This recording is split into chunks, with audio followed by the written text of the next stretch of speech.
Kirala president wange kwagaliza mpate tungi. Kwagaliza amazaalibwa amalungi. Nkunoonya n'embuziyo. Nkunoonya tulye pate. So mawulire gassanyu oyinza okumbuuza lwaki ntaddeko akamwenyumwenyu olunaku olwaleero nga 12 mwezi gwa 2 1982 omukulembeze w'eggwanga ng'ayitira mu Nalunkuma Margaret wamu ne JW Sentamu basobola okuba nga bazaala omukulu akumanyikiddwa nga His Excellency Robert Kyagulanyi, the President of Uganda omulonde 2021 mwenna gwe mumanyi obulungi. Babbi Kyagulanyi amukoledde surprise Jalifa ate erabidde oyinza okumbuuza surprise ki gyamukoledde byonna mbikuletedde zino video zenkuletedde Bobi Wine wannange babbi yamutegeera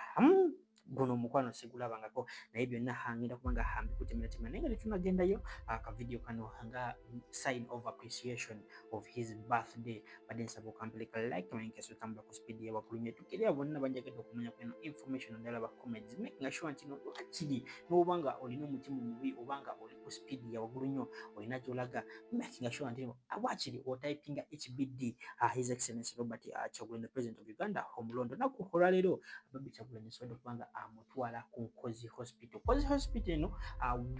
oyinza okumbuuza lwaki Bobi Wine bwe yatuuseeyo amaziga ge gamuyitamu ensonga nnyingi nnyo. Bobi Wine mweyo hospital mwe baamuzaalira maama wamanyikiddwa nga Margaret Nalunkuma munne mulimunye bulungi yafiira mu accident. Nali wenjukira bulungi Alvin Kayanja bwe yavuma maama wa Bobi Wine nawulira obusungu njagala mukwate mutuge naye nga wokimanyi tisisobola Katonda twabalekera ki twabalekera Katonda genda kuba kupulengera zino video oba ebifaananyi byolabaawo His Excellency Robert Kyagulanyi ndowooza olaba essanyu libadde waggulu ndowooza osobola birabaawo yasobodde kuba nga interactinga ne bannurses ba sisters ba doctors buli omu yabadde musanyufu kati nze njagala kumanya baani abaagala sayidi yeeri ositegeera kugenda kuba ombulira mu comment section naye ngenda kuba kupulengera zino video soko zirabe tumale tuyongere gwetanga subscribinga Kirala president wange kwagaliza mpate tungi.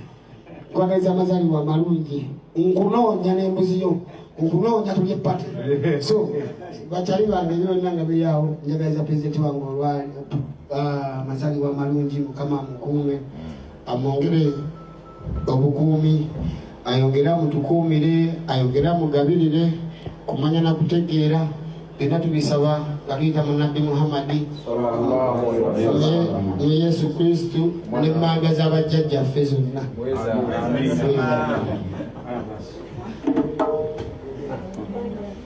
Ayoza munnakibiina kya National Unity Platform Honorable Robert Kyagulanyi Sentamu, former presidential candidate, emyaka 43 agiwezezza olunaku olwaleero at least okusinziira ku biteereddwa ku mutimbagano oba ku mikutu gy'ekibiina kya NUP. Sebo yugaayuga Honorable Kyagulanyi mwami Munyagwa Honorable yoza tuyoza mwami Kyagulanyi myaka 43 jamala nejite kati mwamala ne musetolinga ku mituufu kubanga I saw this was it council lawyer Mabirizi nga je documents makerere ekisuggesting anti Honorable Kyagulanyi yalode emyaka 45 kati atenda Honorable Kyagulanyi abaleta birthdays dates of birth za mirundi ebiri kati mwasetolinga kweriwa because I need to be basena yoza ntereza anamu ebiri then katigiria namu esatu kati kyemwakanya kyekiri official ekyemwakanya kyemwasigalako kusabye ku no you see bwana tontwala ku speed please omutwe guno gwange sigugwo yes nja kutegeera mwakanya kujiriwa emituufu anamu ebiri then okay kali happy birthday no mwagalize bulungi no happy birthday I said happy birthday that's what I said to Mr. Kyagulanyi Sentamu. yes kati ebyoyongeddeko byonna bituufu osobola okukinkolera anje bikinkolere you can do it on my you do it naye tujja kukibuzamu Ebirwa wabula munnange anatakulaba olisite weyagala wabula munnange anatakulaba wewe ekikubo kyewamanyukirira wabula munnange anatakulaba wewe ewamama naluguduka wabula munange anyachakulaba kati tulino tweyagala kuba alla kyakuma wabula mama sengamba tulino tweyagala kuba alla kyakumye wabula mugwame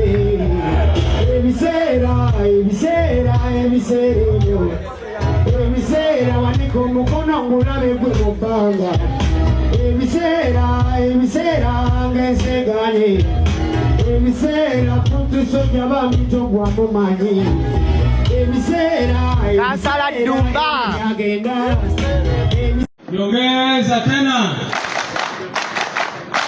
Mchiwe Ngote kinge over dakika ntono nnyo.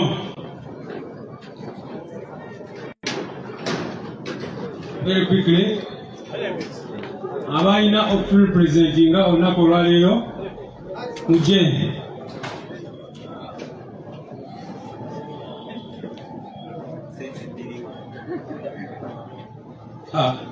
King Saha President obugalo bwa King Saha banange jango tuwe akagambo ku lunaku olw'amazaalibwa ga pulezidenti bano naba tebeteekese bulungi mukiibi njagala kulaba wano ne tiimu yo bafa yakatuyinza omubani nzo musuulayo ku screen ng'ayabika kuba babadde baagala muntu munafunafu bafunye muzibu nnyo nalukoola ennugu yakusuziza eti ngensuza ndi awa nalukoola ulira wangi ngensuza ndi awa nalukoola era nga nyiigira ki mubaka ki andiisa in fact njagala okutegeeza bannayuganda abeereega batalina nabyakola buli muntu kyesera affe kubimukwatako kakati bajiwani mufunemu kibe nalonda mbafunyemu kyabadde bangasizaaki mpayo mubaka omwali mu parliament yalazzeko mu constituency nangamba wanonda kintu kiki twalonda basami mu malende buli kaseera baba mu sympathy votes kwekwasana kwekabya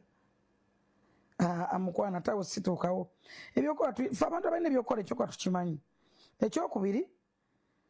nze kati kankubulire nalukwata alina gwagenda kuyambako ebeere nupu tagenda gigasa